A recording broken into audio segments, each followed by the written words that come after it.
I was sitting inside the coffee shop by the front window, facing the parking lot. Same seat I usually take. From there, I can see cars come and go without looking like I'm watching. A patrol car rolled in slowly and stopped behind a parked sedan near the edge of the lot. No lights. No siren. Just angled enough that the sedan wouldn't pull out clean. The officer stayed inside the car for a moment. Engine running. Radio on. From where I was sitting, I didn't see a blinking light on his chest cam. Then he stepped out and walked straight toward the driver's side. No hesitation. The man in the sedan, later I learned his name was Marcus Hill, was sitting alone. Window halfway down. Papers in his lap. Reading glasses on. He looked like someone killing time. Not going anywhere. The officer, Ryan Keller, knocked on the window with his knuckle. Not friendly. Not aggressive. Just firm enough to interrupt. Marcus looked up and lowered the window a little more. His hands stayed visible. One still holding the papers. Keller spoke first. I couldn't hear every word through the glass, but I saw how close he stood. Close enough that Marcus had to tilt his head up slightly to answer. Marcus said something back. Short. Calm. No gestures. Keller pointed at the folder. Then at Marcus, like he wanted an explanation for the explanation. Then I heard Keller clearly when the shop door opened behind me. Step out of the vehicle. Flat tone. No build-up. Marcus paused for half a second and said something I couldn't catch. But I saw his mouth form the kind of question people ask when they're checking where this is going. Keller didn't answer that. He repeated the instruction. Marcus reached toward the center console. Keller's hand went to his belt immediately. Marcus froze. Said something else. Still even, and pulled his hand back. Keller told him to keep his hands visible and step out first. Marcus opened the door and stepped out slowly. Hands open. Palms visible. No sudden moves. No attitude. Keller guided him to the front of the car and positioned him facing the hood. There was a paper coffee cup sitting on the hood. Keller slid it aside with 2 fingers to clear space. Didn't look at Marcus when he did it. Didn't say anything. Marcus placed his palms on the hood. Keller did a quick pat-down. Found nothing. No comment. Then Keller went into the car himself and pulled a wallet from the center console. Marcus didn't reach for it. Keller already had it. Keller opened the wallet, took out the license, and looked at it. Then he looked up at Marcus. Then back at the license. He didn't say anything right away. He turned slightly and spoke into his radio. I watched the lot while he waited. Another car pulled in. Someone walked out of the store with a bag. Inside the shop, an order number was called. Marcus stayed where he was. Hands still on the hood? Keller stood there holding the license, rocking slightly on his heels. At one point, he let out a soft whistle. Quiet. Casual. Like he was waiting on a slow elevator. When the radio came back, Keller didn't hand the license over. He started asking questions. Where Marcus worked, what he did there. Why was he in this lot? The questions stacked, one after another, without ending anything. Marcus answered each one the same way. Short. Controlled. No extra details. Keller gave a brief laugh when Marcus mentioned his job. Just a quick breath through the nose, then silence again. Marcus asked. Clearly this time. Am I being detained? Yes. Keller said. For what reason? Keller paused. Just long enough to show the question mattered. Suspicious activity. Marcus nodded once. What suspicious activity? He asked. Keller didn't explain. He held the license instead. Like that was the answer. Marcus said, Can I get your badge number? Keller's jaw tightened slightly. He didn't respond right away. A phone rang. Marcus's phone is still in his pocket. Don't answer that, Keller said. Marcus didn't argue. It's my office, he said. Keller stepped a little closer, like he was deciding whether to turn that into something else. Marcus didn't rush. He didn't reach fast. He just looked at Keller and spoke quietly. Keller glanced down at the license again. That was when his posture shifted. Not dramatically, just enough to notice. His shoulders dropped a fraction. His stance loosened. He handed the license back.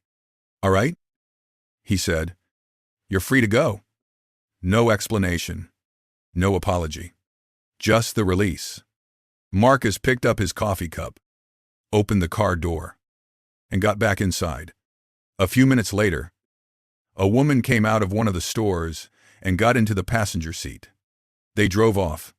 Keller walked back to his patrol car and pulled away as if nothing had happened. From the window, it looked finished. But the words "you're free to go" didn't erase what came before them.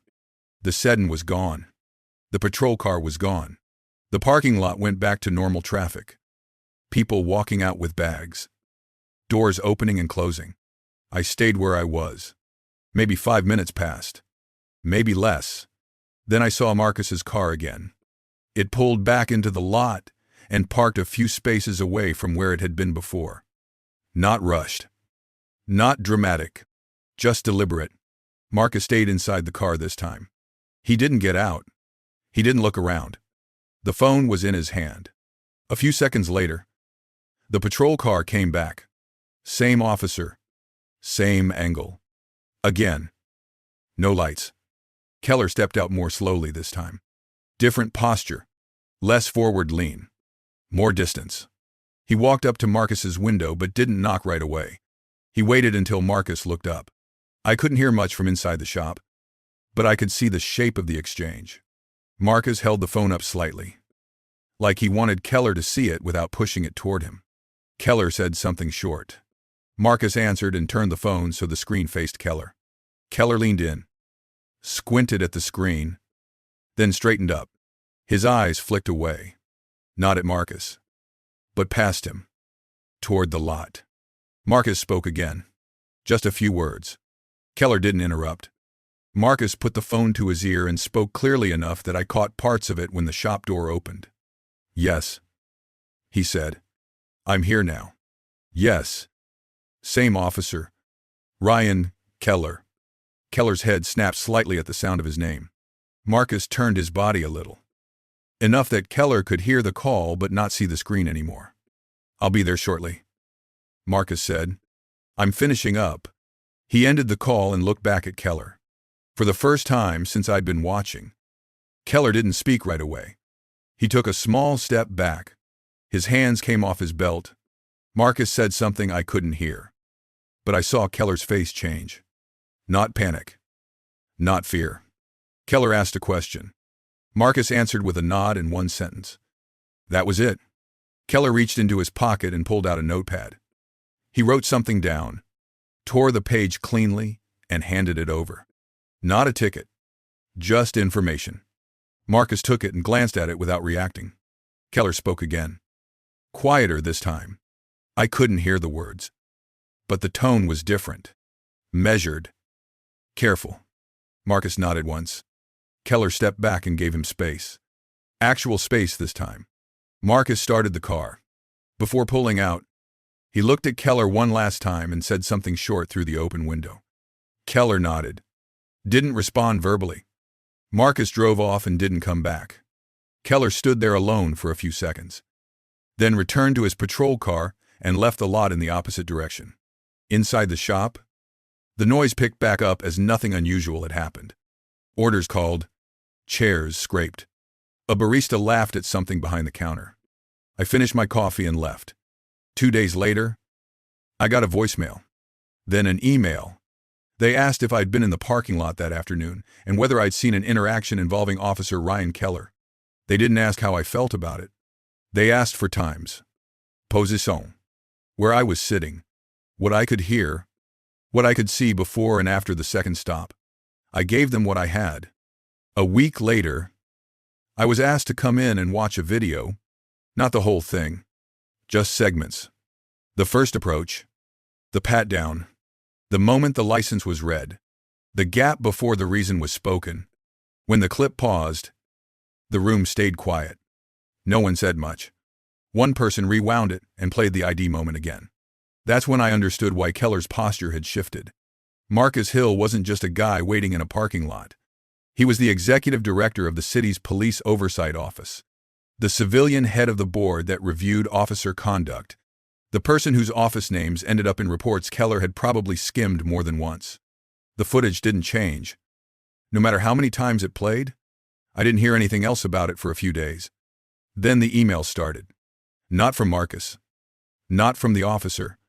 From people whose names were followed by titles, short messages, direct question, times, angles, where I was sitting, what I could see before the second stop, and what changed after the license was read. They didn't ask what I thought. They asked what I saw. I went a week later. A plain building. No signs on the door that explained much. A receptionist checked my name, handed me a badge, and pointed down a hallway. The room I was led into wasn't big. Table, chairs, a screen mounted on the wall. A man at the end of the table set a remote down and waited. They played the footage in sections. The first approach, the angle of the patrol car, the knock, the instruction to step out. No commentary. They skipped ahead. The pat down. The wallet is coming out of the console. The license is being read. Someone paused the video right there. One of them said, "Hold it there." They rewound it and played that moment again. Then again, one of them finally spoke. Not to me, but to the room. "Run it back once more." They let it run a few seconds past the pause this time. Long enough to show the hesitation before the radio call. Long enough to see the shift in posture. They moved on. The word detained. The reason given after the fact. The gap between those two things. No one argued. No one explained it away. Later, they played the second encounter. The phone. The name, spoken out loud. The notepad. Someone leaned forward when the page was torn out. Another person took notes. I was asked one question. "Is this consistent with what you saw?" "Yes," I said. That was it. I left thinking that was probably the end of my involvement. It wasn't. A few weeks later, the story started circulating quietly. Not online. Not yet. Inside offices. Inside meetings. Names are being said more carefully than before. Then it went public. The body camera footage was released. Unedited. People watched it the same way we did. Over and over. The comments filled up fast. Not because of what was said, but because of how long it took to say it. The officer didn't disappear immediately. There were steps. A formal complaint. An internal review.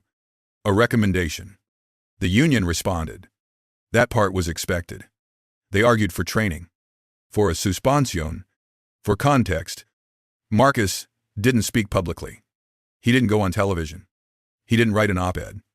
He filed paperwork. The lawsuit came next. Federal court. Civil rights violations. Unlawful detention. The city reviewed the footage again. This time, with lawyers. The recommendation didn't change. Settle. Quietly. But Marcus attached a condition. The officer couldn't stay. Not transferred. Not reassigned. Not put behind a desk.